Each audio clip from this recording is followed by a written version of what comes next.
Olá, eu sou Rafael Mariano, diretor de marketing da Exceed. Seja bem-vindo a mais um Na Linha de Frente, programa que a gente faz com empreendedores no intuito de compartilhar aprendizados, dicas que esse pessoal passou para criar e crescer suas empresas do zero. No episódio de hoje a gente conversou com o Luiz Torres. Ele é CEO do Flores Online, que faz parte do grupo Flora, que contém Isabela Flores, Flores Online e Uniflores. O papo foi sensacional. O Luiz é um cara super didático. A gente passou sobre temas pessoais dele, de compra de startups, de como posicionar essas empresas dentro de um próprio grupo, estratégias de marketing, investimentos, falamos de tudo um pouco. Espero que você aproveite esse episódio. Luiz, muito obrigado pela sua participação aqui na Linha de Frente. Super legal contar com um empreendedor de um segmento tão bacana que é a venda de flores online. O site, inclusive Flores Online, eu acredito que deva ser um dos e-commerce mais antigos do Brasil. Começou antes dos anos 2000, né? Fazer uma rápida apresentação aí sobre o Luiz. Se formou em administração na Facamp, Faculdade de Campinas.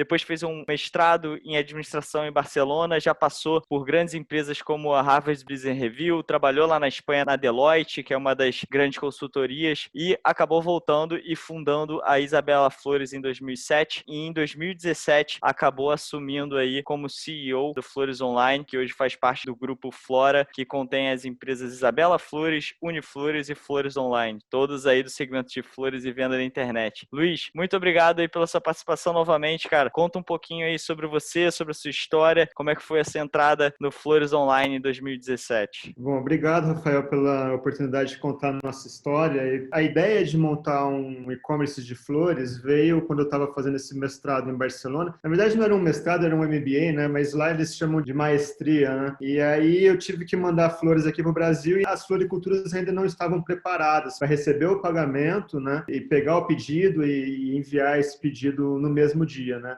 Eu tinha deixado para a última hora e as empresas tradicionais ainda não faziam o same-day delivery, que hoje já é tão difundido no SDD, que é conhecido, né? Então aí veio a ideia de utilizar a rede de floriculturas e o estoque local das floriculturas para receber os pedidos por uma plataforma e repassar esse pedido para a floricultura mais próxima da entrega. Então foi mais ou menos esse o estalo que eu tive lá atrás, né?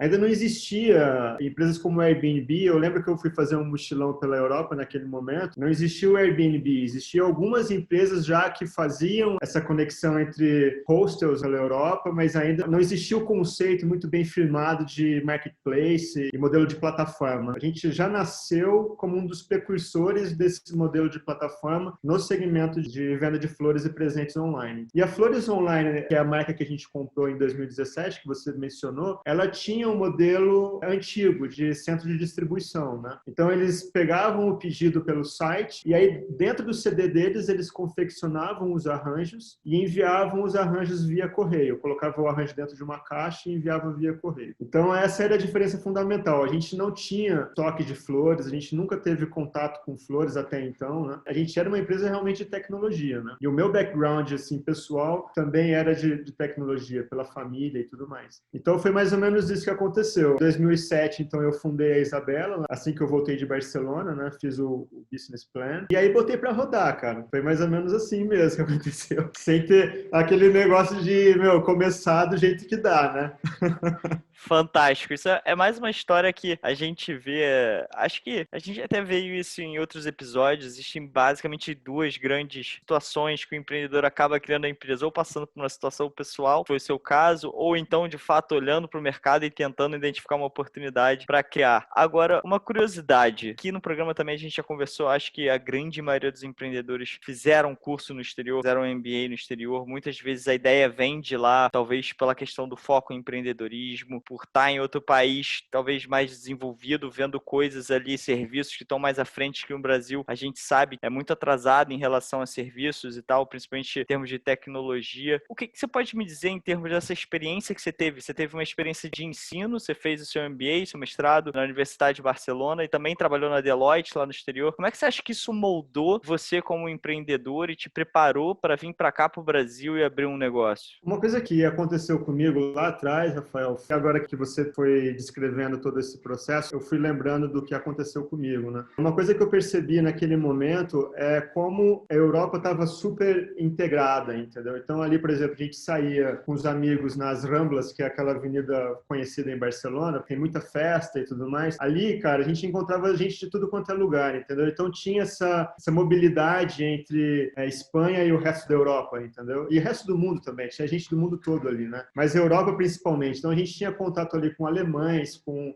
italianos. Assim, era uma comunidade de estudantes e pessoal da toda a mesma idade, cara, de tudo quanto é lugar do mundo, entendeu? México, por exemplo. Depois eu me casei com uma mexicana e fui morar no México. Não deu certo o casamento, voltei, mas enfim. O que eu percebi ali naquele momento é que já existia uma mobilidade muito grande, pessoas mais ou menos da minha idade saindo e ficando distante da família, tentando se aperfeiçoar com cursos e idiomas, vários idiomas, né? Então o pessoal não fica só em um país, cara. Eles rodam muito para conseguir ter essa cultura do idioma, né? Então, eu tinha uma amiga, por exemplo, italiana, que ela falava 4, 5 idiomas, entendeu? Alemão, como se fala um alemão, sabe? Isso porque ela foi morando em vários países, foi tendo experiência profissional em vários países. Então, eu percebi nesse momento, cara, que existia uma mobilidade. E uma coisa que todos eles sentiam era a falta da família, entendeu? Naquele momento, cara. Então, a gente via que estava reduzindo essa questão de, eu tenho que fazer tudo, sabe? A gente teve algumas experiências lá, por exemplo, do cara fabricar na China e o design ser nos Estados Unidos e o call center ser em Barcelona mesmo. Eu, quando fui trabalhar na Deloitte, o call center da Europa era em Barcelona, com gente do mundo todo, entendeu? Então, assim, em termos de estratégia de empresa, cara, já estava sendo construído o conceito de plataforma. E aí, o que veio na sequência com o Facebook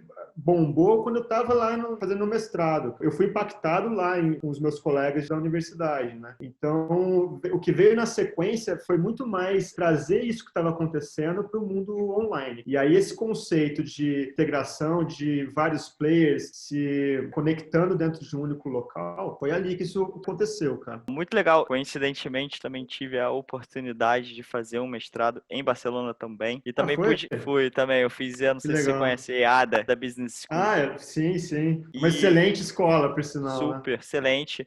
Inclusive, o que eu acho que é muito bacana nesse curso, pelo menos na EADA, é a metodologia de Learn by Doing, né? Essa metodologia de estudos de casos. Em um ano, eu lembro que foram mais de 300 casos que a gente fez, então eram quase 2 casos por dia. Você tinha que participar, porque parte da sua nota é de participação na sala. Montar esses casos e passar por essa experiência meio que te faz passar como se fosse por um laboratório de experiências que você tem que tomar como depois, quando você vai para o mundo real, para a empresa, você já está talvez um pouco calejado por ter que ficar tomando decisão o tempo todo e construindo casos. E aconteceu muito isso de que você falou também. Eu fiz amigos de todos os lugares do mundo. Você aprende também a um pouco lidar com pessoas diferentes do mundo, né? Porque você comunicar com um alemão é diferente de você comunicar com um cara. Isso é fantástico, né? Porque eu lembro quando eu entrei na Deloitte, isso foi muito legal, cara, porque eu tive a oportunidade de passar por várias empresas, né, dentro da Deloitte. A Deloitte é uma consultoria, mas por ser uma consultoria, eu tive a oportunidade de entrar em vários projetos, né? Um deles na HP. E aí lá dentro, cara, eu trabalhei dentro de uma equipe de Alemanha, Áustria e Suíça. Então, a galera majoritariamente era alemã, né? Então você imagina, aí, cara, vinha assim, era muito legal, né? Porque tinha essa introdução de como se trabalhar numa equipe multicultural e tudo mais. E aí veio o cara dando uma palestra sobre conceito de palavras, entendeu? O que amor significava para um brasileiro, para um alemão. São conceitos completamente diferentes, entendeu? E aí você entender isso, como a pessoa tem esse entendimento de mundo, né? E como você se coloca dentro de uma equipe multicultural é muito legal. Não, é sensacional. Imagino que isso tenha te preparado de N formas, como lidar com pessoas, como ler pessoas, do ponto de vista do business, de como se preparar para crescer internacionalmente, até como você falou lá, já tinha essa questão da mobilidade, você ter diferentes áreas de empresas localizadas em diferentes lugares do mundo. Isso a gente está falando lá em 2007, né? Entrando até um pouco nesse aspecto que você falou da mobilidade, da questão da plataforma, do modelo de marketplace, que é uma coisa que veio, que eu acho que de fato mudou o mundo na internet. Se a gente for olhar a Flores Online, como você falou, eu até considero a Flores Online como, sei lá, uma startup raiz, né? Startup fundada em 98, a internet ainda era discada, então vem de um outro tempo, digamos assim, e funcionava no modelo de e-commerce que você falou, que é um modelo mais antigo, que envolve CD, que envolve você estar dentro da cadeia ali da distribuição, em contato com o produto o tempo todo, e na época embalava as flores e enviava em caixas via correio, né? E aí, com o passar do tempo, esse modelo, como você mesmo falou, foi se tornando obsoleto com o nascimento do Marketplace, que culminou com, obviamente, você fundando a Isabela Flores como uma certa concorrente da Flores Online, né? Sim. E aí tomou a dianteira da Flores Online com esse modelo de Marketplace. Acho que essa transição ela aconteceu em vários outros mercados, né? A gente vê Americanas.com foi se tornando Marketplace, B2W, Via Varejo, tudo isso que envolvia uma cadeia muito mais complexa ao se tornar em Marketplace, você foca muito mais em tecnologia, na conexão, na experiência do usuário do que de fato ali numa cadeia que é cheia de custos e intermediações. Como é que esse modelo permitiu que a Isabela Flores ultrapassasse a Flores Online em faturamento? Porque vocês tomaram a dianteira, né? Eu acho que o ponto-chave aí é assim, existe um know-how de manejo, que são coisas específicas de determinados negócios, que é muito complicado uma empresa absorver num curto espaço de tempo. E ainda falando de tecnologia, Rafael, a coisa muda constantemente, entendeu? Então, você conseguir, através da tecnologia, trazer todo esse conhecimento que existe para dentro da empresa é um pouco complicado. Então, assim, eu acho que o que a gente sacou foi aproveitar o know-how que já existia lá na ponta, né? De manejo de flores, de estocagem, por exemplo, né? Que a gente não tinha noção disso. Eu não tinha noção disso, né? Eu não conseguia diferenciar um girassol de um cravo, por exemplo, entendeu? Meu negócio era tecnologia mesmo, né? Então, eu acho que essa foi uma sacada. A gente entender que existe um know-how lá na ponta e a gente aproveitar todo esse conhecimento e ganhar uma velocidade, né, com isso. Eu não preciso conhecer sobre o dia a dia da floricultura para me tornar uma floricultura online. Então, a gente ganhou muito tempo. E aí, junto com isso, veio a questão do same-day delivery. A gente começou a ganhar muito mercado, porque o modelo tradicional, você coloca o produto numa caixa e lá atrás, cara, demorava 3, 4 dias. Não sei se você lembra disso. Hoje não, cara. Hoje a gente entrega em 3 horas. A iFood entrega em meia hora, né? Então, assim, é um modelo de negócio, ao meu ver, veio para ficar. E aí, o grande desafio hoje é conseguir colocar todo esse conhecimento que existe de comércio local dentro de uma plataforma, entendeu? E fazer a entrega cada vez mais rápida. Para mim, esse é o santo grau. Você falou muito da questão da vantagem, né? A questão que é a tecnologia, você aproveitar a ponta, o conhecimento da ponta ali que sabe de fato como estocar, como é que é o produto e tal. Você não precisar entrar nesse aspecto, né? Ou seja, você ganha eficiência, basicamente. Você foca em tecnologia e experiência do usuário. E quais são as desvantagens desse modelo comparado com Flores Online? Tem? Não tem? Porque Sim, eu fico tem. imaginando agora um empreendedor que quer criar um negócio e ele fala, cara, eu vou criar num esquema e-commerce, eu vou criar num esquema marketplace. Tem uma coisa que a gente enfrenta, assim, que são problemas muito recorrentes aqui dentro, que é o caso da padronização do produto. Padronização do produto e qualidade da experiência ao receber a flor e entrar em contato com esse produto, né? Mas eu vejo, assim, grandes redes também enfrentam essa mesma questão. Não é algo específico do marketplace. Então, assim, como é que eu faço para que a floricultura consiga fazer um arranjo exatamente igual àquele que a gente planejou, com que as flores estejam em perfeitas condições, entendeu? Porque muitos comércios locais, ou no nosso caso, muitas floriculturas, elas ainda são muito pequenas, cara. Então, às vezes são pessoas que estão ali no fundo de casa, trabalhando ali com uma geladeira, tentando ganhar o pão de cada dia. Então, elas não têm um nível de qualidade, muitas vezes, que a gente conseguiu chegar, o que a família Casarini, que é a família fundadora da Flores Online, conseguiu alcançar lá na Flores, né, por exemplo. Mas, por outro lado, existem floriculturas também que conseguem fazer arranjos muito melhores do que os nossos. Então, acho que existe uma questão de padronização, porque a gente hoje ainda não estampa a cara da floricultura local. A gente vende o negócio como se fosse Flores Online, mas por trás existe um sistema de logística que utiliza a mão de obra local. Então, um desafio nosso é como padronizar essas flores no Brasil todo. Como fazer com que eles usem corretamente as nossas tags, as nossas embalagens, que a experiência seja bacana, que o cara que esteja entregando a flor lá não chegue de chinelo, entendeu? Então, essa evangelização de como deve ser é um trabalho assim constante, entendeu? E a gente criou algumas fórmulas também para conseguir evoluir. Porque no modelo de marketplace, cara, o próprio ecossistema da plataforma, ele acaba trazendo para o usuário os melhores. Já existe um sistema de avaliação nesse ecossistema que traz aqueles comércios locais que são mais relevantes. Como se fosse Então, uma quando você seleção entra... natural, né? Exato, é. Então, quando você entra lá na Amazon, o próprio sistema da Amazon já existe um algoritmo que traz os comerciantes que são mais relevantes dentro de determinadas categorias e produtos, né? Então, existem fórmulas de suportar essa deficiência, entendeu? Bacana. Ou seja, vantagens e desvantagens. Interessante saber as desvantagens, mas obviamente tem soluções por trás. E aí, entrando em 2017, você viu a oportunidade de fato, comprar a Flores Online e incorporar ela no grupo Flora, que é até como a gente falou anteriormente, hoje conta com 3 empresas, basicamente Flores Online, Uniflores e Isabela Flores. Quais foram os indicadores que te levaram a tomar essa decisão de querer comprar a Flores Online e fazer parte do grupo? Como é que ela complementa o grupo de uma forma geral? A história foi assim, a gente em 2014, no ano da Copa, a gente percebeu que o mercado ele começou a patinar um pouco. O crescimento já não era tão intenso quanto havia sido nos últimos 7 anos de empresa. Uma das formas da gente continuar crescendo seria fazer a aquisição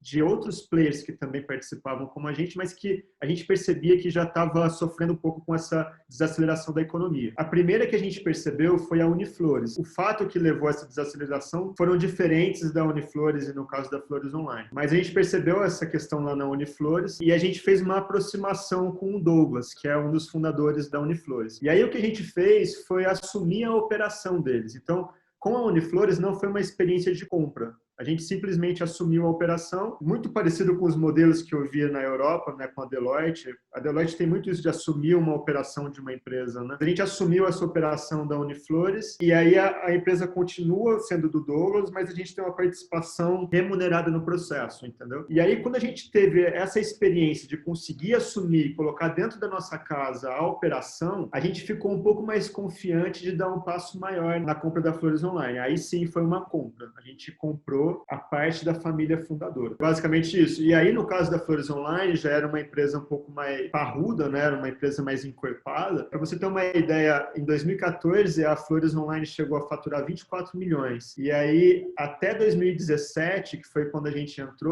entrou com um faturamento de 13 a 14 milhões. Então, em 3 anos, teve uma queda muito brusca. E a gente percebeu isso, entendeu? Nos bastidores e em alguns indicadores que a gente vinha acompanhando de concorrentes. E aí foi o momento que a gente fez a abordagem, né? A gente fez uma abordagem com um fundo, que é o BR Opportunity, que hoje é o X8 Investimentos, que era a empresa que estava fazendo basicamente a gestão da Flores Online. Então a gente começou a conversa, foi 1 ano de negociação, e aí a gente entrou comprando a parte da família. A família saiu do negócio e a gente assumiu a gestão, entendeu? Foi basicamente isso que aconteceu. Foi análise de mercado pura, né? De entender o que estava acontecendo com o mercado, de macroindicadores, análise de consumo, de olho nos competidores. Testaram primeiramente, basicamente, adquirindo a operação da Uniflores e aí, confiantes, né, com isso, acabaram tomando a decisão de comprar a Flores Online. Mas aí, eu queria entender um pouco com você, como é que é ter 3 empresas do mesmo segmento, né, de venda de flores, fazendo parte do mesmo grupo? Porque eu imagino que você tenha que posicioná-las de forma diferente no mercado para que haja o mínimo de competição entre elas ou que haja o mínimo possível de canibalização de produtos, né, de você Sim. perder um cliente de um para outro, enfim. Como é que foi esse processo de pensar em como reposicionar essas 3 marcas e o como elas 3 se complementam entre si? Assim, eu acho que a questão do posicionamento estratégico, ela é muito mais do que você fazer um ajuste de preço, entendeu? Eu acho que é você conseguir realmente ocupar um espaço na cabeça do consumidor que ainda não foi ocupado, né? E num mundo que você tem uma velocidade de informação muito grande, né? A gente tem um dilúvio de informação a todo dia sendo impactado por isso. Então, como buscar um espaço ainda que não foi ocupado na cabeça dos usuários? E aí eu acho que é entender quais são os critérios que cada público, cada persona de cada marca, ou algum grupo de personas, quais são os critérios que eles utilizam para que no momento de efetuar a compra. E aí, cara, são inúmeros. A gente conseguiu identificar critérios bem diferentes, entendeu? Entre as marcas. Então, a Flores Online a gente identificou uma persona que é um público um pouquinho mais jovem, mais descolado, sabe? Que deixava a coisa para a última hora. Então, a gente conseguiu posicionar ela. No momento que você percebe também, vem duas figuras que são muito importantes. Existe o planejamento, né, o cara que faz o planejamento da estratégia, né, o estrategista de marca. E aí existem duas figuras que a gente identificou, que é o designer, que vai tentar traduzir aquilo em desenho, né, cara? E o redator, que é o cara que vai dar o tom de voz para a marca, como a marca vai se expressar. Então, com isso, a gente consegue fazer uma comunicação muito precisa com aquela persona e estabelecer, muitas vezes, uma relação que não é só uma relação funcional, entendeu? Ah, preciso entregar a flor. A gente acaba conseguindo criar alguma relação afetiva da pessoa com a marca, né? E aí foi isso. Aí a gente consegue ter um posicionamento estratégico um pouco mais completo, né? Pensando realmente a estratégia da marca, desenho, redação, e aí esse tripé você começa a desdobrar, né? Então, estilo fotográfico, entende? Então a gente conseguiu fazer esses 3 desenhos, né? Você percebe que não é só uma questão de preço, cara. É realmente pensar na marca como se fosse um arquétipo do Jung, entendeu, cara? Pra trazer uma personalidade para a marca, né? E que as pessoas consigam criar alguma empatia com ela. E aí a gente trouxe o posicionamento da Isabela, então, para uma marca um pouquinho mais jovem. Da Flores Online a gente fez uma pegada, um resgate das coisas do feito à mão, do simples, né? Então tem muita textura nas coisas da Flores Online. E Uniflores é uma marca mais democrática. Então é óbvio que ainda existe alguma canibalização, mas a gente conseguiu estabelecer posicionamentos bons entre elas. Fazendo uma analogia, se você me permite rapidamente, é como se você chegasse numa prateleira de supermercado e visse aquele mundo de sabão em pó, por exemplo, entendeu?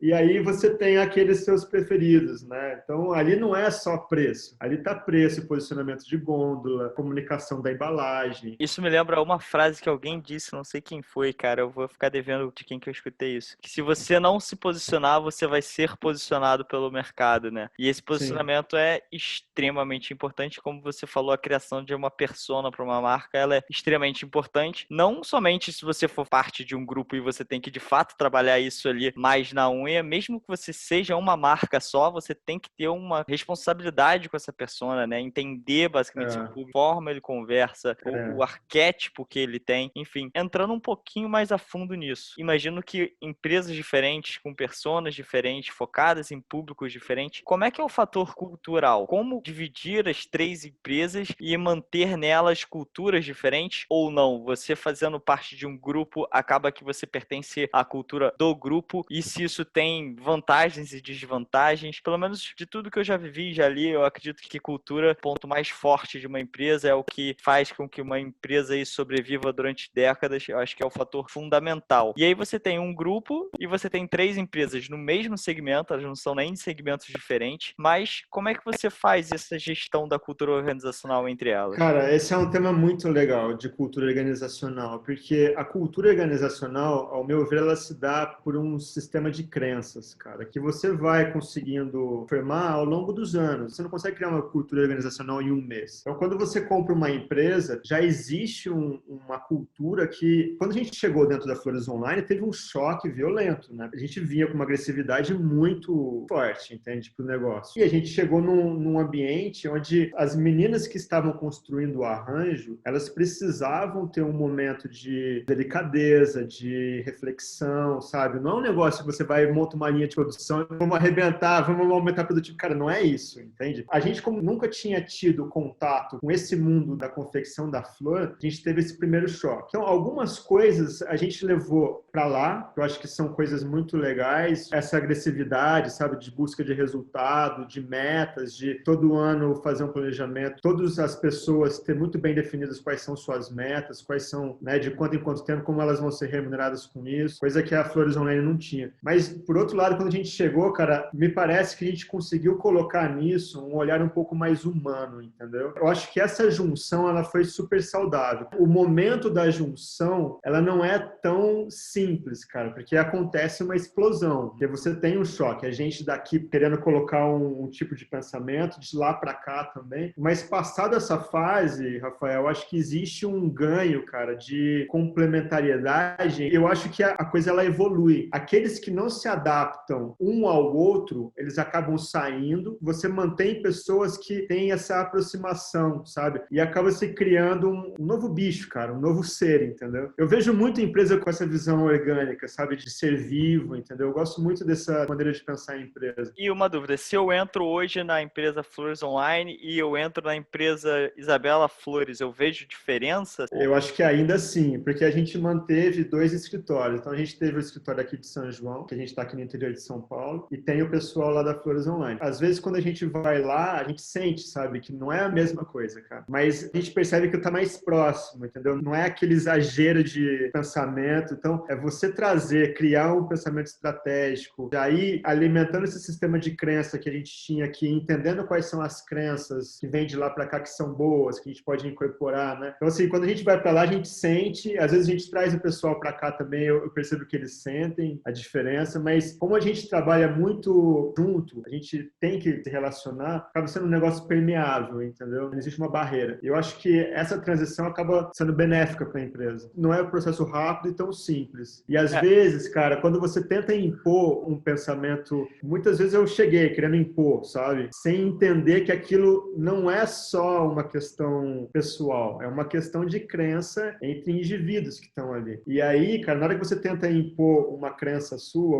algo que você acredita muito, né? Dentro de um ambiente, de uma equipe, por exemplo, a equipe vai se voltar contra você, cara, se você tentar impor. É preciso entender, sabe? Dialogar. Vai tempo, né?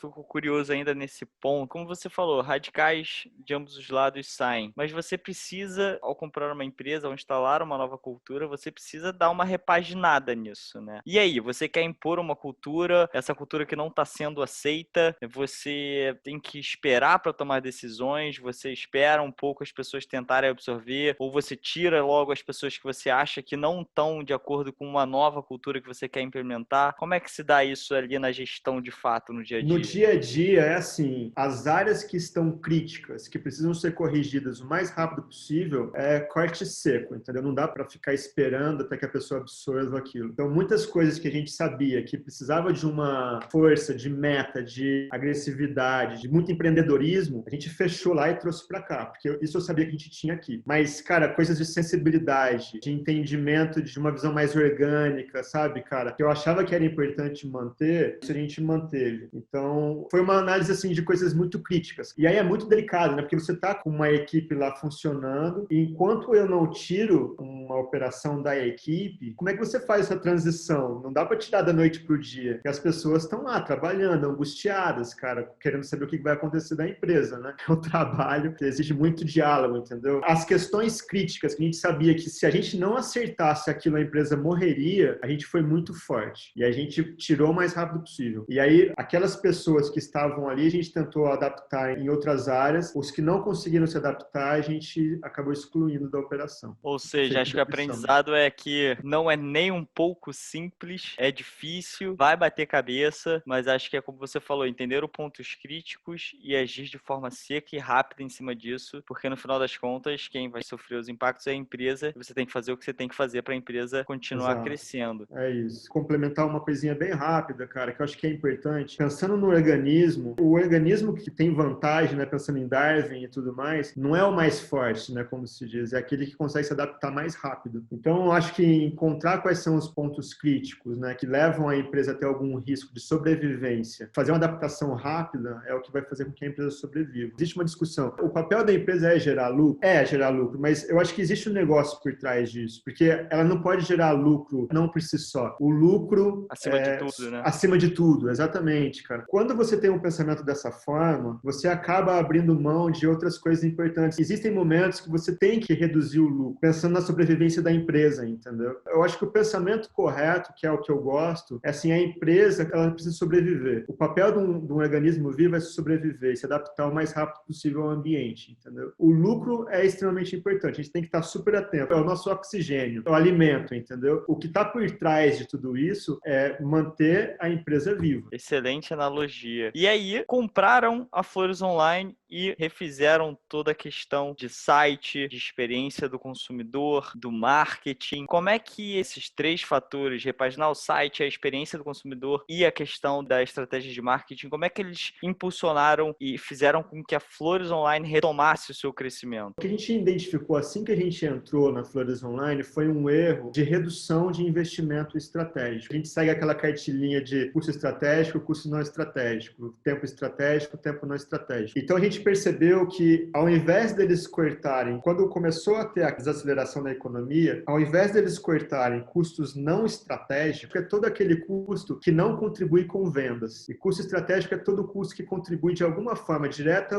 ou indiretamente, com o incremento de vendas. Um erro que eles cometeram lá atrás foi, à medida que foi existindo a desaceleração da economia, ao invés deles cortarem custos não estratégicos, eles cortaram o custo estratégico. Então fizeram redução de marketing, fizeram redução dentro de marketing, AdWords, assessoria de imprensa. Então, cara, as vendas elas foram definhando, né? Na hora que você tem uma queda de receita e mantém um custo fixo alto, é a receita do fracasso, né? O ideal é o contrário, você fazer uma redução de custo fixo, fazer o downsize da empresa e o que você conseguir reduzir, levar para aquilo que te traz venda. Aí explorar diferentes canais de marketing. Essa foi a primeira questão que a gente identificou. Assim que a gente entrou, antes da gente comprar, a gente identificou, a gente sabia qual era o problema, muito parecido com o que a Uniflores tinha enfrentado lá atrás. Foi fácil, cara, porque a gente já tinha tido a experiência da Uniflores. Uma outra questão que a gente entendeu foi a tecnologia. Eles não faziam investimento em tecnologia. A tecnologia não estava dentro de casa, lá na Flores Online. Então, sempre estava na mão de uma terceira pessoa, desde a gestão de servidores até a própria plataforma. Isso a gente tinha, cara. A gente sempre investiu muito nisso. Então, eles tentaram fazer uma transição, isso antes da gente entrar, pouco antes da gente entrar, de plataforma. E foi um fracasso. Tentaram voltar e não conseguiram. Da noite para o dia, eles tiveram uma queda de 30% nas vendas, entendeu? Então, além da desaceleração, da redução de investimento em marketing, tiveram essa queda por conta da mudança da plataforma. E aí, na queda, ao invés deles fazerem o downsizing ou tentar uma mudança de plataforma ou voltar a plataforma para ter um incremento de receita, cara, eles cortaram o investimento em marketing. E aí virou uma bola de neve, entendeu? A primeira coisa que você vê é o caixa apertado, né? Ou seja, espiral da morte.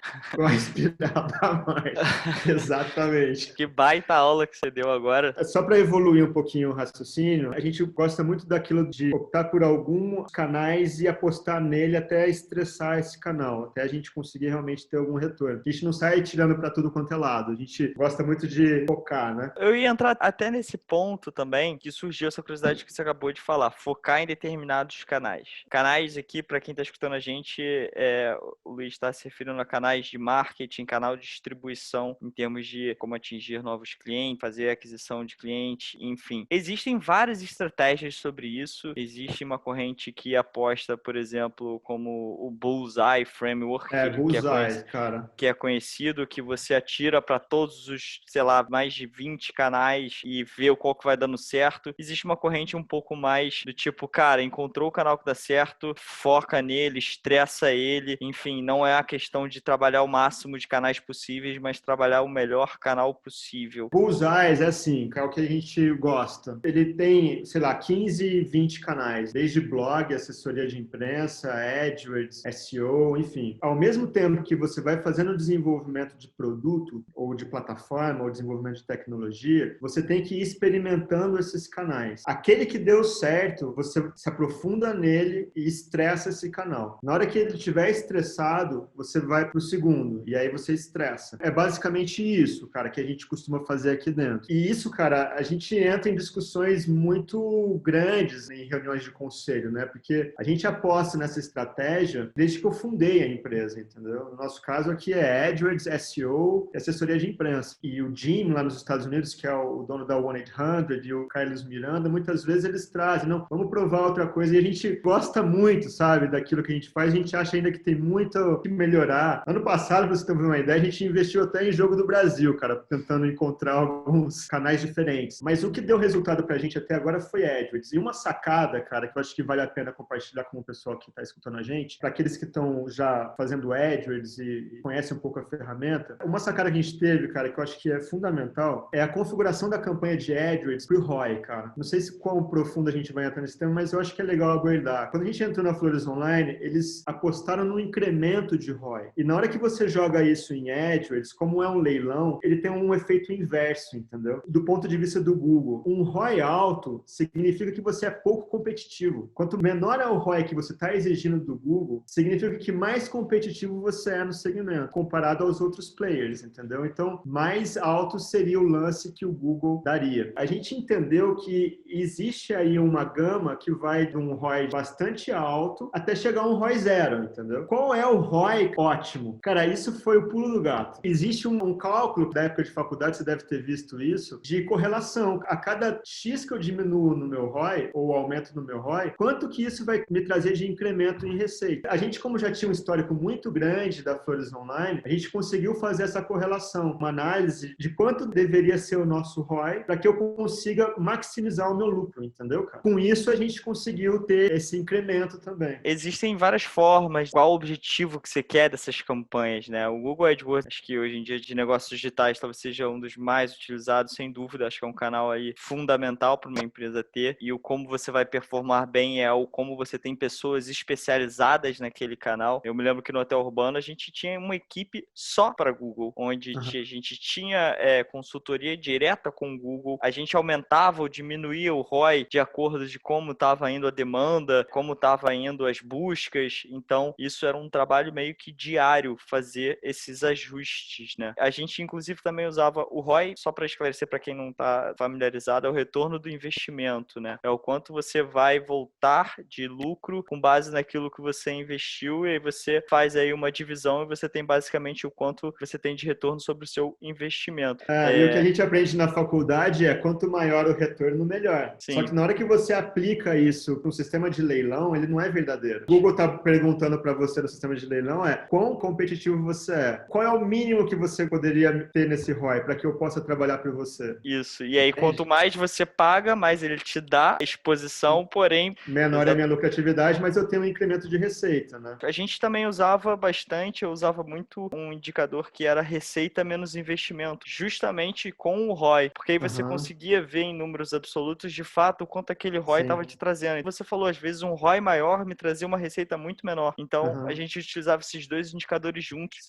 para ir conferindo no dia a dia. Eu imagino que isso foi uma das estratégias. Eu vi que a Flores Online cresceu aí mais de 150% em números de pedido agora, no meio da pandemia, em meio de abril e maio, ou seja, foi de, pelo que eu tinha visto do ano passado, no mesmo período, de 18 mil pedidos para um número de mais de 46 mil pedidos, um crescimento absurdo. E eu vi também, pelo que vocês comentaram, que isso foi de acordo com a alteração no plano de investimento em marketing, trabalhando uma maior diversidade em mídias, aumentando o investimento em várias etapas do funil aí de conversão. Isso que você está falando sobre o Google AdWords, sobre essa sacada, tem a ver com isso também? Teriam outras coisas que ficaram por trás dessa estratégia de crescimento no período de pandemia? Se eu tivesse que selecionar uma coisa que eu acho que foi o que realmente trouxe esse resultado, foi essa percepção de ROI. E uma percepção de preço ótimo também, cara. A mesma questão que a gente fez com o ROI ótimo, a gente também fez com o preço ótimo. Então, assim, eu não consigo te dizer ao certo quanto isso foi da mudança da estratégia e quanto foi da pandemia, entendeu? Eu acho que foram as duas coisas ao mesmo tempo. Porque a gente fez ao mesmo tempo, entendeu? Veio a pandemia, ao mesmo tempo a gente fez a mudança de estratégia de marketing. Ainda não consegui separar o joio do trigo, sabe? Dizer o que foi uma coisa ou outra. Mas perguntando para o pessoal da agência que nos auxilia com essa questão, eles tiveram outros players, também tiveram um crescimento significativo durante a pandemia. Então a gente pode dizer sim que houve uma migração do offline para o online. Muitas empresas se adaptando à venda online nesse período. Então teve essa aceleração, né, de trazer a loja física para esse mundo online e do comércio pequeno também, né, do comércio de bairro também. Mas a gente teve também essa questão da mudança de estratégia. Então o nosso crescimento dentro da agência, comparado às outras empresas lá da agência, nosso crescimento ele foi maior. Então é possível afirmar que além do efeito da pandemia, dessa migração, teve um impacto sim essa mudança de estratégia. Legal. E entrando até nessa questão da pandemia, o que mais que você viu acontecendo de diferente na venda de flores online, por exemplo? Teve algum fato curioso? Teve algum produto que acabou se destacando? Acho que a pandemia afetou, né, todo mundo, uns positivamente, outros negativamente, e mesmo os dispositivos dentro do portfólio de produtos alterou o consumo dentro desses diferentes tipos de produtos. Como é que foi para Flores Online? Assim, em termos de busca de produtos específicos, eu acho que não teve nenhuma alteração. Pelo menos eu não consigo lembrar em nada especial. Mas o que houve foi uma redução do trânsito de pessoas, entende? Então, pessoas que moram na capital já não vinham mais para o interior e vice-versa. Então, as pessoas, por estarem isoladas, eu acho que existiu essa necessidade de se fazer presente, mais do que havia antes, entende? Porque antes era aniversário de alguém, você ia até o local da pessoa, cumprimentava. Agora não, agora com essa restrição, né, eu acho que as pessoas acabaram buscando mais o segmento de flores e presentes, né? Por esse fato, poder se fazer presente através de uma flor que é um símbolo de um sentimento. A flor ela tem essa capacidade de transmitir, né, através dela esse sentimento. E eu acho que foi mais isso que aconteceu. Nessa mesma questão, que eu fiquei curioso porque, assim,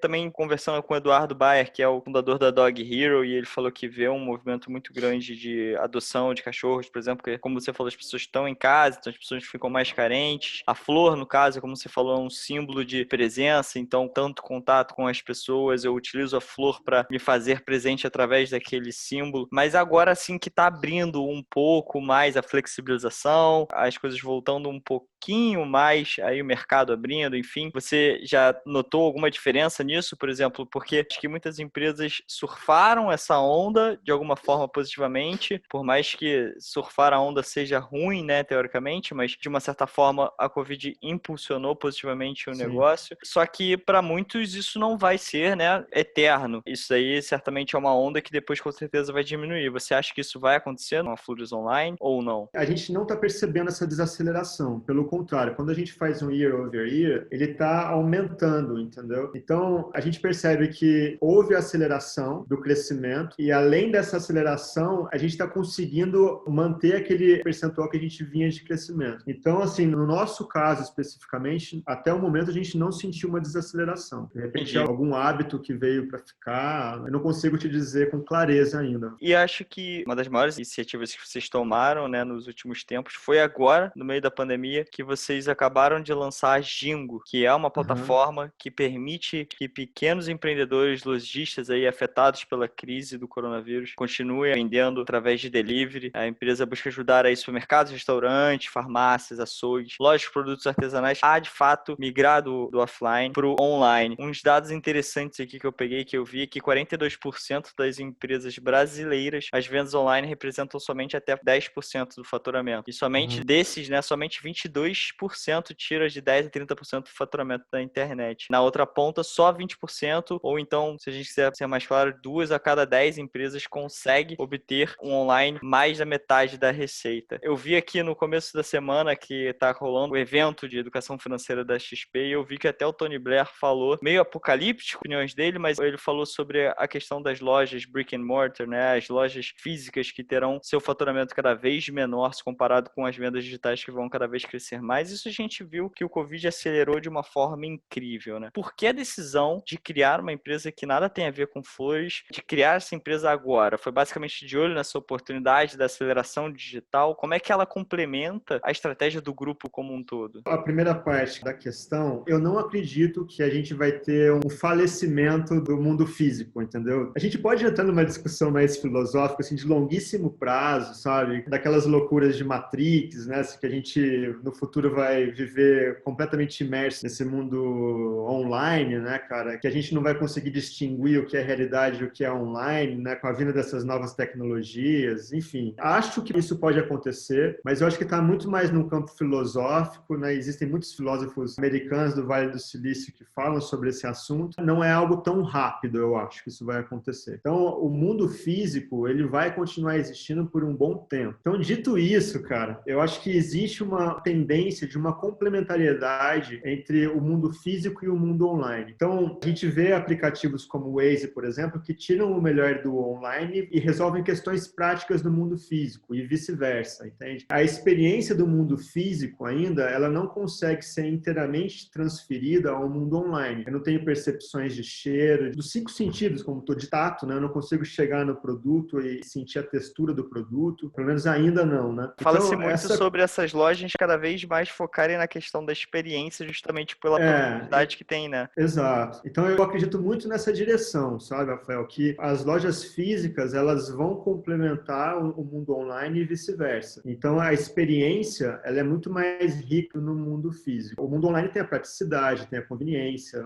enfim, tem uma série de questões que a gente não pode negar e existe uma tendência de crescimento. As empresas no mundo físico que não se adaptarem a isso, é possível que deixem de existir num curto espaço de tempo. E a gente está vendo isso acontecer com a pandemia. A questão do Jingo foi uma decisão que a gente tomou. Quando a gente visitou alguns investidores, a gente teve a percepção de que, quando a gente falava só de floricultura e de flores online, do mundo de floricultura online, não soava tão atrativo. A gente percebia que os investidores não viam aquilo como algo tão atrativo. Voltando os olhos para a gente, para o que estava acontecendo com o Rappi estando no Brasil e se criando esse ecossistema de colocar tudo dentro de uma única plataforma, e a gente sabendo da nossa capacidade, que a gente já tinha tecnologia e era uma questão de tombar e fazer uma adaptação do negócio a outras categorias, a gente começou a enxergar uma oportunidade. Isso antes de pandemia. Então a gente já está nesse projeto de explorar outros segmentos há mais ou menos 2 anos. E aí a gente veio desenvolvendo 4 pilares, basicamente, que é o delivery, então a gente está falando de mobilidade, melhor dizendo, questão do marketplace em si, questões de transações e modelos novos financeiros que estão aparecendo, por último, comunicação. Então a gente resolveu focar nesses 4 grandes grupos de desenvolvimento de tecnologia. A gente pegou e fez um benchmark de tecnologia dos grandes, entendeu? Pra você ter uma ideia, a gente destrinchou o WhatsApp. Hoje a gente tem o WhatsApp aqui dentro de casa e próximo a fazer uma adaptação e integrar isso com questões de transação financeira via chat, que vai vir com muita força, compra via chat, que provavelmente vai vir com muita força. Como é que vai ser esse mundo com esses 4 grandes pilares que a gente identificou? E aí começou esse projeto do Jingo. Quando veio a pandemia e a gente viu que a gente conseguiu se adaptar muito rápido e olhando o que estava acontecendo, né, aqui em São João mesmo, as lojas fechando e todo mundo desesperado com a venda, a gente vinha desenvolvendo o aplicativo. E a gente falou, não, vamos fechar, vamos parar um pouquinho o desenvolvimento do aplicativo e vamos trazer a plataforma web, que é o que a gente já tem aqui dentro de casa, testado, validado, né, por muitos anos, e vamos disponibilizar isso para todo mundo, de graça. E aí foi quando surgiu,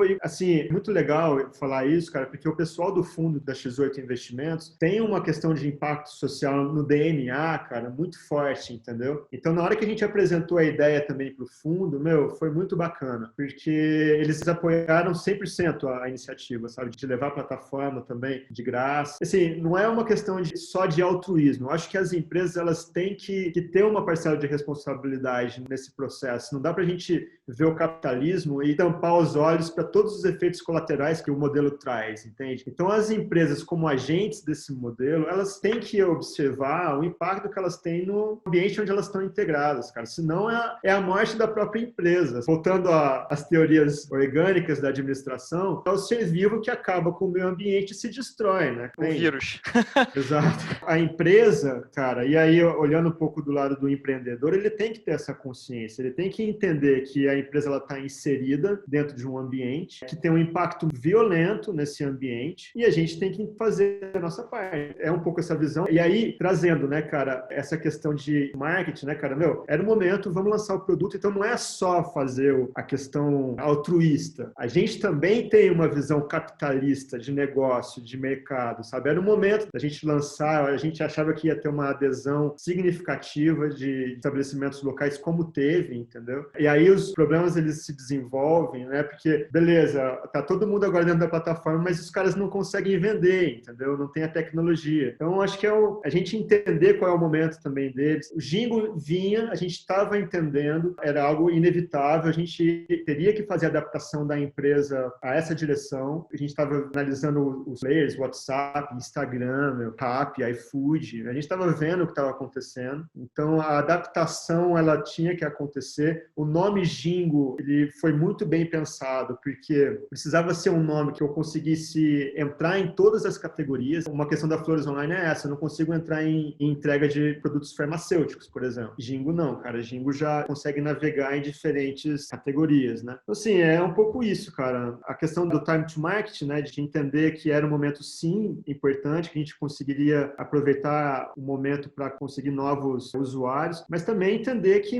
a empresa tem um papel relevante na sociedade. Não cabe mais uma empresa que não tem essa percepção. Não existe, pensando em próximos anos, é algo que, para mim, é inadmissível que nos próximos anos as empresas não tenham uma percepção de responsabilidade, de entender o ambiente que ela está inserida. Fantástico, Luiz. Isso me lembra muito do Sistema B, que é basicamente um movimento global. As empresas têm que aplicar, que envolve uma série de leis, de governança e tal. Mas, assim, acho que em palavras resumidas, é uma forma de você conseguir encontrar na empresa lucratividade, porque toda empresa precisa ser lucrativa e ter crescimento, mas obrigatoriamente causar impacto social e ambiental positivo. E eu acho que isso, assim, é o caminho para o futuro, porque é uma forma muito mais inteligente de pensar, né? Quando E você pensando pensa na dessa própria sobrevivência, entendeu? E é isso que é importante, né, Rafael? Pensando na própria sobrevivência da empresa, cara. É possível você causar um impacto social significativo nesse ambiente onde você está, mas que, cara, que está intimamente relacionado à sobrevivência daquele indivíduo no ambiente. Não é fazer a coisa por si só, é encontrar uma conexão entre ambos, né?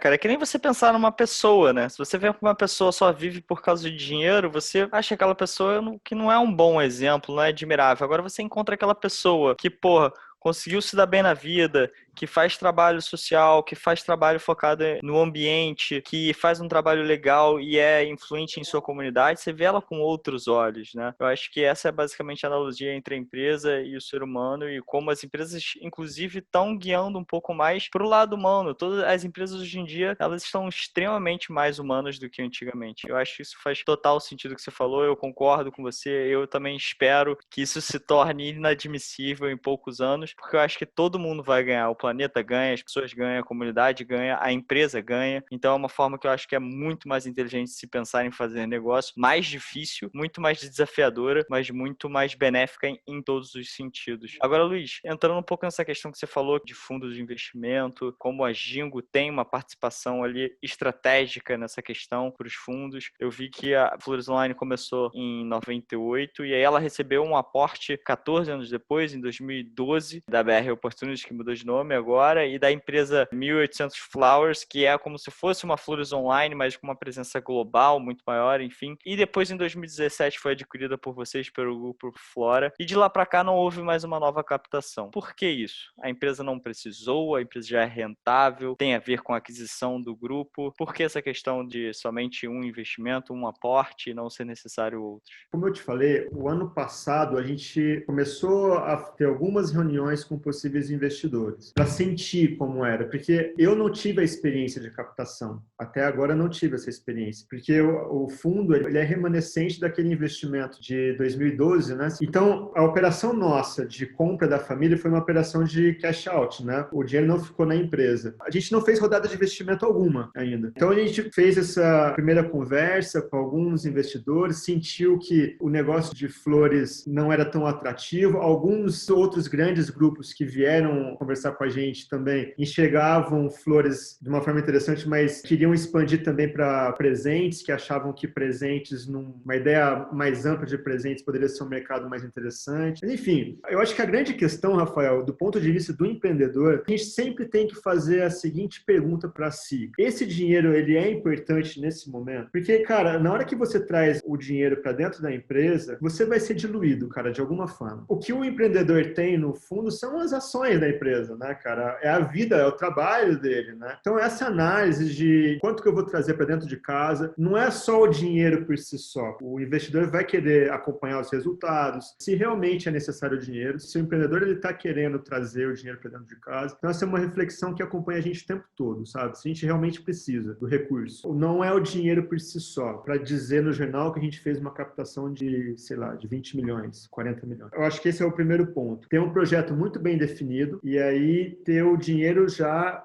específico para um projeto testado, validado, que o dinheiro vai entrar e a gente vai conseguir escalar no negócio. Por outro lado, tem uma questão que me acompanha também, assim, se o investidor, ele vai querer fazer a gestão do dia a dia ou ele vai ser hands-off, entendeu? Isso é uma coisa que a gente está sempre no nosso radar também. Porque hoje, o X8 Investimentos, cara, a gente tem reuniões periódicas, mas, cara, é uma reunião de alinhamento de direção, entendeu? para onde que a gente está indo, se faz sentido, se outros investimentos que eles estão fazendo a gente consegue ter alguma sinergia. E eles são super tranquilos, porque o empreendedor ele não pode perder o tesão de empreender, entendeu? E na hora que começa a colocar gente querendo colocar a mão no negócio, segurar o leme, sabe, cara? Meu, ferrou. Eu acho que são esses dois pontos de reflexão. A gente tem uma oportunidade agora de receber um investimento grande nos próximos 6 meses. São essas reflexões que estão me acompanhando agora, entendeu? Se realmente é o momento, se realmente a gente precisa, quanto que a gente vai ser diluído e se realmente com esse novo aporte as pessoas que entrarem vão querer segurar o leme da empresa. O investidor ele não tem, né, cara, aquele vínculo tão afetivo com o negócio. No nosso caso aqui, né, meu e dos meus sócios, cara, é a nossa vida, entendeu? São 15 anos da nossa vida aqui dentro, né, de dedicação. Então é um pouco isso. E você, Luiz, como investidor? A gente aqui na Exceed vê muito na nossa base de investidores, muitos empreendedores, até porque eu acho que você acaba criando essa relação, né, como você disse, afetiva com seu próprio negócio e muitas vezes você também quer apostar e fazer com que outros empreendedores cresçam também. Então a gente vê muito uma sinergia de investidores da Exceed sendo empreendedores ou, enfim, empresários que já tiveram suas empresas. Como é que é o Luiz como investidor? Você também investe em outras startups também? O que você acha desse modelo? Eu tive uma experiência com investimento, né, como investidor anjo. Foi bastante legal. Uma empresa de Porto Alegre, chama Omnicar. E aí eles procuraram a gente porque eles entenderam que a gente tinha não só o dinheiro, né? Porque eu acho que, cara,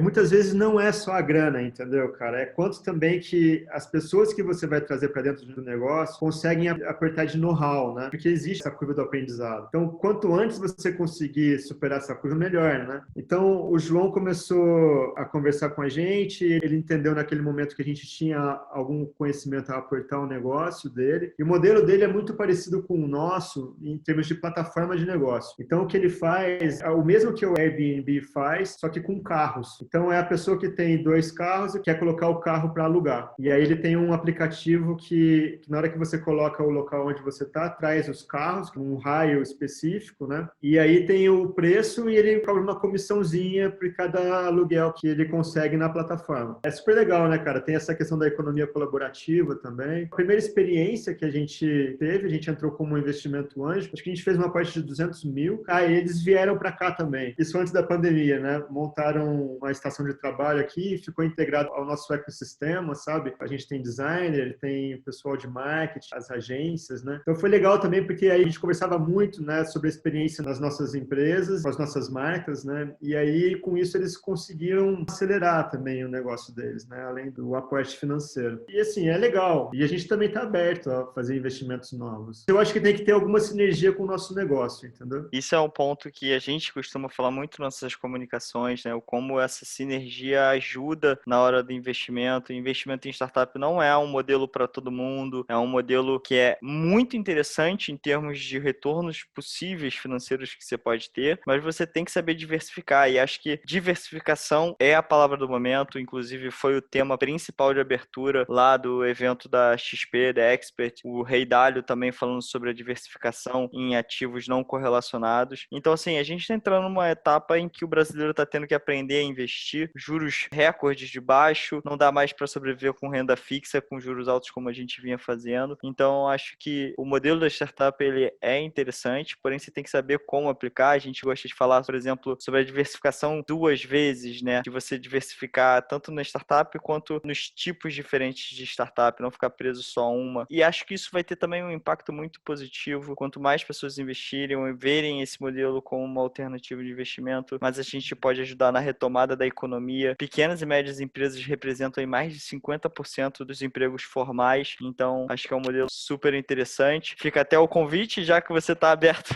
a investir, a acompanhar a Exceed, essa startup que a gente lança aqui. Legal. Luiz, chegando aqui na reta final do nosso bate-papo, me fala aí, cara, quais foram os livros que mudaram a sua vida? Cara, eu estava até buscando, agora que eu sabia que você ia fazer essa pergunta, né? E na hora que você estava falando, me veio o nome de um livro, que é aquele Feitas para Vencer, do Jim Collins. Jim Cara, Collins. esse livro é imprescindível para quem está começando o negócio. Não tem jeito, cara, de não ler esse livro. Esse foi um dos livros que, assim, é livro de cabeceira mesmo. Tem um que eu tô lendo agora, que é o Joseph Campbell, As Várias Faces do Herói, alguma coisa assim. Eu gosto muito do tema de mitologia, sabe? Como é que os seres humanos, eles criam as narrativas e as mesmas mesmas narrativas, elas estão em diferentes partes do mundo, né, cara? A mesma jornada do herói, por exemplo, como é que começa os eventos. Eu acho que é um livro também interessante para quem gosta de cultura organizacional. É super importante, acho que você ir mesclando temas diferentes que no final das contas podem conectar pontos que antes não eram conectáveis, né? Eu lembrei de um aqui agora, O Verdadeiro Poder, do Vicente Falcone. Cara, esse livro, é imprescindível. Esse cara, ele tem esse conceito do lucro, né, cara, do lucro sendo o principal objetivo da empresa, que eu acho interessantíssimo essa abordagem. A empresa ela não vive sem o lucro, né? Mas o lucro, seu fim em si mesmo, eu acho que é um perigo, entendeu? Tudo pelo lucro, sabe aquilo? Então tem um outro livro, deixa eu indicar mais esse. Vamos lá, acho que essa é uma das perguntas que a galera mais gosta, assim. Depois a galera vai ler, vai ver o que essa galera recomenda. Chama Empresas Vivas, cara, que ele faz um pouquinho esse contraponto. Eu não lembro do autor. Esse também foi um livro que me chamou a atenção, porque ele fala sobre isso. Ele entra um pouquinho em choque com essa questão da busca do lucro, incessante pelo lucro, satisfação, porque ele fala, cara, a empresa ela não foi feita para obter lucro, a empresa ela foi feita para existir. O lucro, na verdade, cara, é uma forma de fazer com que a empresa sobreviva a longo prazo, entendeu? Esse conceito da sobrevivência, eu acho que ele é super atual. Acho que nada mais atual do que o conceito da sobrevivência das empresas e do jogo infinito, cara. Né? As empresas não nasceram para crescer a todo custo rapidamente. A gente vê até a brincadeira do unicórnio com a empresa Camelo, que consegue sobreviver aí a ambientes inóspitos, enfim. Acho que essa é a questão. Se você tiver uma empresa ou quiser abrir uma empresa e trabalhar numa empresa com mindset de, cara, eu quero que essa empresa sobreviva eternamente, com certeza você vai tomar diretrizes muito diferentes do que eu quero que essa empresa lucre o mais rápido possível e o máximo possível. Rafael, eu lembrei de mais um, cara, se você me Vamos lá. permitir, que eu acho que para quem está começando o negócio é fundamental. É um livro que chama Tração, tem outro que chama Plataforma. Eu também não vou saber, depois eu vou te passar todos os autores, tá? Sem problema, vamos botar todos aqui. Fala sobre essa estratégia do Bullseye. E esse da plataforma, ele apresenta o conceito de plataforma, né, de como você integra os vários players dentro de um único ecossistema, entendeu? Esses foram os livros, assim, que mexeram comigo. Fantástico, Luiz. Cara, nesse papo a gente passou por tanto tema legal, né, cara? Sobre a sua experiência fora, sobre como é que você criou a Isabela Flores, por que que você criou, os desafios do marketplace comparado com o e-commerce, a história do Flores Online, a questão de investimento, enfim. Até de ROI, de estratégia de marketing a gente falou hoje aqui. Queria agradecer e queria fazer uma última pergunta, que é a pergunta que eu faço para todo mundo que passa aqui pelo programa, que é se você tivesse que transmitir uma mensagem, você está em rede nacional, todos os empreendedores, empreendedoras, investidores e investidoras estão vendo o Luiz, que recado que você passaria para essa galera agora? Pensando no momento que a gente está vivendo, vendo essa quantidade de empresas morrerem, sabe? E essa questão do colapso econômico, ninguém tem muita certeza do que vai acontecer e é um tema que vira e mexe, ele é abordado também, né, cara, por diferentes pessoas. Então, acaba trazendo um pouquinho de medo para o empreendedor e tudo mais. A questão é pensar que a empresa que sobrevive não é a empresa mais forte, é aquela que consegue se adaptar com maior velocidade. Esse é um